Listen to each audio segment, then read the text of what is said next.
प्रधानमंत्री नरेंद्र मोदी जी के नेतृत्व में भारतीय जनता पार्टी लोकतंत्र की हत्या के रोजाना नए रिकॉर्ड कायम कर रही है और ये हम हर बार देख रहे हैं।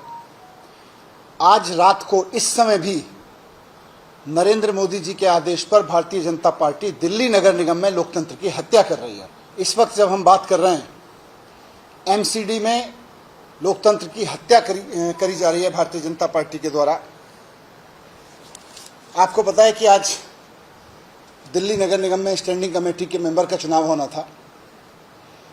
आज पूरे दिन नगर निगम में हंगामा होता रहा। हमारी जो मेयर साहिबा हैं शैली ओबराय जी, उन्होंने कई बार कोशिश की कि सदन ठीक से चल जाए, स्टैंडिंग कमेटी का चुनाव हो जाए, लेकिन बार बार हंगामा होता रहा। कई बार स्थगन करना पड़ा, फिर से मीटिंग बुलाई गई, फिर से स्थगन करना पड़ा हंगामे के कारण। उसके बाद मेयर साहिबा, जो कि पीठासीन अधिकारी हैं, जिनके पास अधिकार है इस बात का कानूनन कि चुनाव कैसे होगा, बैठक कैसे होगी, बैठक कब होगी, उसके पूरे अधिकार मेयर के पास में है।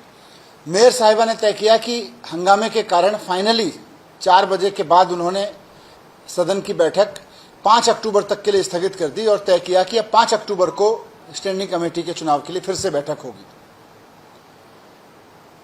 अब जब 5 अक्टूबर तक के लिए सदन स्थगित हो गया, सदन की पीठासीन अधिकारी जो मेयर थी, उन्होंने उसका आदेश दे दिया।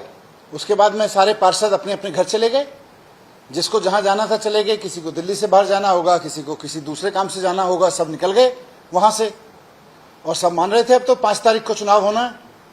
लेकिन तभी शाम को 8 बजे, 8:30 बजे पता चला कि एलजी साहब ने कमिश्नर एमसीडी को चिट्ठी लिख के कहा है कि 1.5 घंटे के अंदर, यानी कि 10 बजे तक एमसीडी के स्टैंडिंग कमेटी का चुनाव संपन्न कराया जाए। एलजी साहब ने चिट्ठी लिखी है। रात को 8:30 पौने 9 बजे के करीब ये चिट्ठी कमिश्नर साहब के पास पहुंची है। एलजी साहब अभी कहीं विदेश में, अमेरिका में या पता नहीं कहाँ हैं, वहाँ घूम रहे हैं। लेकिन वहाँ से चिट्ठी लिखी है उन्होंने कमिश्नर को कि तुरंत एमसीडी का चुनाव किसी भी कीमत पर रात में कराया जाए। रात को 10 बजे तक एमसीडी का स्टैंडिंग कमेटी का चुनाव करवाया जाए।